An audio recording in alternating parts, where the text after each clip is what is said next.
चलिए दोस्तों, आज हम बताते हैं एक ऐसा रहस्यमयी और अद्भुत पक्षी फिनिक्स के बारे में। ये पक्षी आग को कंट्रोल करने में सक्षम है।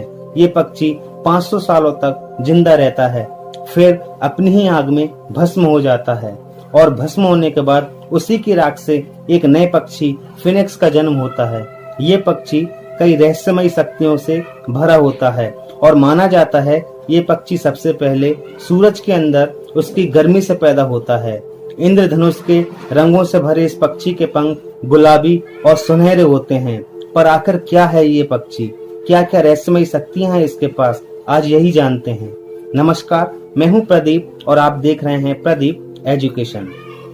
दोस्तों, फिनिक्स एक ऐसा पक्षी है जिसके बारे में ग्रीक, इजिप्शियन, पर्शियन, चाइनीज और हिंदू माइथोलॉजी की कहानियों में बताया गया है। हर समाज की कहानियों में कुछ न कुछ फर्क जरूर होता है, पर हर एक कहानी में एक बात जरूर कॉमन होती है। वह ये है कि ये पक्षी अमर होता है।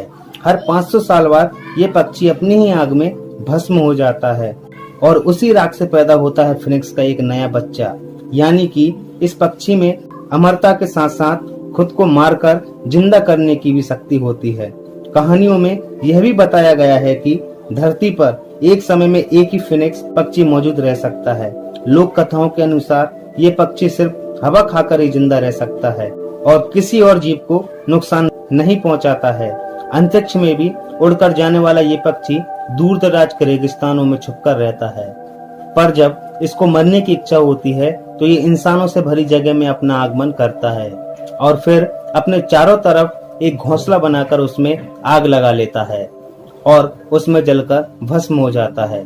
इतिहास के कई राजाओं ने अमर होने की कोशिश में इस पक्षी को पकड़ने की कोशिश की। माना जाता था कि फिनिक्स का मांस खाने वाला फिनिक्स की शक्तियों को प्राप्त कर सकता है, पर इस काम में कोई भी सफल नहीं हो पाया। फिनिक्स को ऊपर वाले की पालतू चिड़िया माना जाता है, जो अपना ज्यादातर समय स्वर्ग, जन्नत और हेवन में बिताती है। चलिए अब जानते हैं अलग अलग समाज या देशों में फिनिक्स के बारे में क्या क्या कहा गया है। ग्रीक माइथोलॉजी के हिसाब से ये पक्षी एक बाज की तरह होता है और अरब के एक कुएं के अंदर रहता है। इसकी आवाज इतनी सुरीली होती है कि इंसानों को बस में कर ले।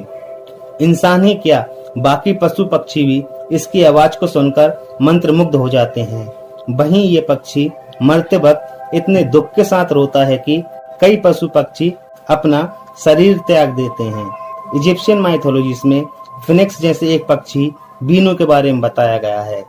माना जाता था कि इजिप्ट में रॉ यानी सूरज का एक बहुत ही अद्भुत मंदिर हुआ करता था, जो इंसानों की नजरों से छुपा हुआ होता था और बीनू पक्षी इसी मंदिर से एक दिन अचानक बहुत बड़ी रोशनी के साथ फूट कर निकल पड़ा था। ये पक्षी भी मरने के बाद अपनी राख से निकलता था, पर पैदा होने के बाद ये बची हुई राख को एक गोले में तब्दील करके अपने साथ उसी सूरज के मंदिर की ओर उड़ पड़ता था जहां से ये पैदा हुआ था और फिर उस गोले को उस मंदिर में डालकर भस्म कर देता था।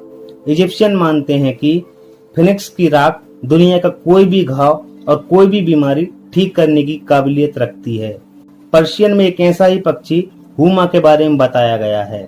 हुमा जन्नत में रहने वाली एक अद्भुत चिड़िया थी। ये पक्षी भी कई 100 साल जीती थी और फिर उसी तरह से फिर पैदा हो जाती थी।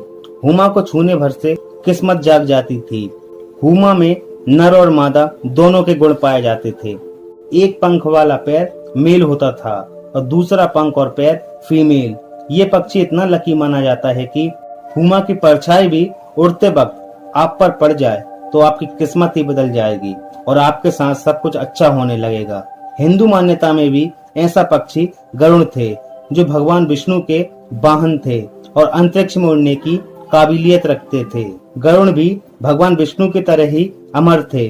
चाइनीज में भी फिनिक्स जैसा पक्षी हुआंग था, जो अपने साथ सुरीला म्यूजिक, दुनिया के सबसे खुशहाल रंग और अच्छाई लेकर घूमता था।